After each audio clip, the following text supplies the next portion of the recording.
Champions trophy 2025 के लिए team India के स्क्वाड का ऐलान हो जाता है और उसके बाद मात्र एक ऐसा खिलाड़ी था जिसके बारे में इस समय चर्चा बहुत जोरों पर हो रही है।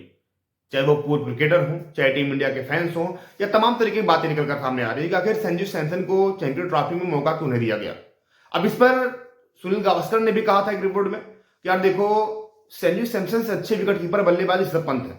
नो डाउट संजू सैमसन का करंट फॉर्म थोड़ा अच्छा था, लेकिन कहीं ना कहीं एक्सपीरियंस के मामले में और अच्छी विकेट कीपिंग, अच्छी बल्लेबाजी के मामले में संजू सैमसन उनसे आगे हैं और इसी वजह से संजू सैमसन को टीम इंडिया में रखा नहीं गया है। और वैसे में आप जाकर देखेंगे तो जो संजू सैमसन को टीम में चुना क्यों नहीं गया, उसके पहले अगर आप उठाकर देखेंगे तो संजू सैमसन तभी टीम इंडिया का हिस्सा रहे हैं जब टीम इंडिया का मेन बैट्समैन यानी कि जब टीम इंडिया का मेन विकेट कीपर वो टीम इंडिया में नहीं खेल रहा है।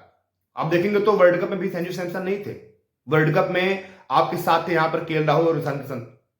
एशिया कप में भी नहीं थे, वहां भी ईशान किशन और केएल राहुल ही थे। अब ऐसे में जो केसीए यानी कि केरला क्रिकेट एसोसिएशन है, उनके जो प्रेसिडेंट है, जब उनसे पूछा जाता है कि क्या आपकी वजह से या आपने कोई ऐसा अनुशासनात्मक कार्रवाई की है जिससे संजू सैमसन का सिलेक्शन नहीं होता है या वो विजय हजारे ट्रॉफी नहीं खेलते हैं या विजय हजारे ट्रॉफी वो नहीं खेले, यहां पर उन्होंने एक बड़ा बयान दिया और कुछ ऐसी बातें कह दी जिसको शायद आप भी जानकर हैरान रह जाएंगे। केरला के जो प्रेसिडेंट हैं उन्होंने साफ तौर से कहा, देखो जी, इधर से हमारे बीच से कोई गलती नहीं हुई। हाँ, हमारे एक दिन 3 दिन का कैंप लगना था और संजू सैमसन ने बस हमें एक लाइन का टेक्स्ट मैसेज किया था कि मैं टीम सिलेक्शन के लिए अवेलेबल नहीं हूं, यानी कि मैं खेल नहीं पाऊंगा।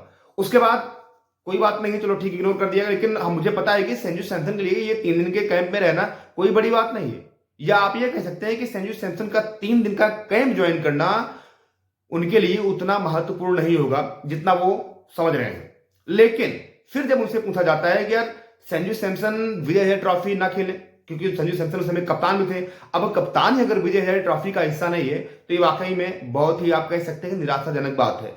इस बात पर फिर जब उनसे रिपोर्टर सवाल करते हैं, जो वहां प्रेस वाले थे, मीडिया वाले थे, उनसे जब सवाल करते हैं केसीए के प्रेसिडेंट से, तो उन्होंने कहा, देखो मेरे पास बीसीसीआई के एक अधिकारी का भी फोन आया था और उन्होंने कहा था, हमसे पूछा भी था कि क्या आपने संजू सैमसन के ऊपर कोई अनुशासनात्मक कार्रवाई करी है जिसकी वजह से वो विजय हजारे ट्रॉफी नहीं खेल रहे हैं। तब वहां पर वो खुलकर बोलते और कहते यार देखो, सीधी सी बात है, जो रीजन था मैंने आपको बता दिया। और उसके बावजूद संजू सैमसन कुछ दिन के बाद मेरे पास फिर से मैसेज करते हैं कि मैं अब खेलने के लिए अवेलेबल हूं, यानी कि मुझे अब आप टीम में रख सकते हैं। इस पर उन्होंने, जो केसीए के प्रेसिडेंट है, उन्होंने साफ तौर से कहा, यार देखो, खिलाड़ी कोई भी हो, सबके लिए एक रूल होता है, सबके लिए एक रेगुलेशन होता है, सबके लिए एक सेम नियम होता है। ऐसा नहीं हो सकता कि जब आप पास समय हो तब आप चले आए कि मुझे खेलने दीजिए, जब आप पास समय न हो तब आप बोल दे मैं टीम सिलेक्शन के लिए मौजूद नहीं हूं।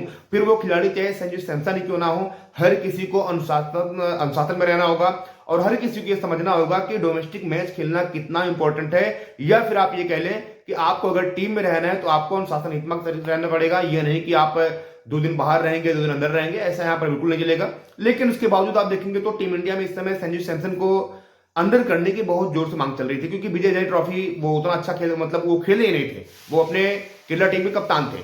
अब यहाँ पर जो केसीए यानी कि केरला क्रिकेट एसोसिएशन के जो प्रेसिडेंट है, उन्होंने साफ तौर से कहा, देखो संजू सैमसन की बात समझनी चाहिए कि संजू सैमसन की जो पहचान है आज वो केरला के देन है। संजू सैमसन काफी लंबे समय तक केरला से खेले हैं और जिसका नतीजा यह रहा कि संजू सैमसन को टीम इंडिया में मौका दिया गया।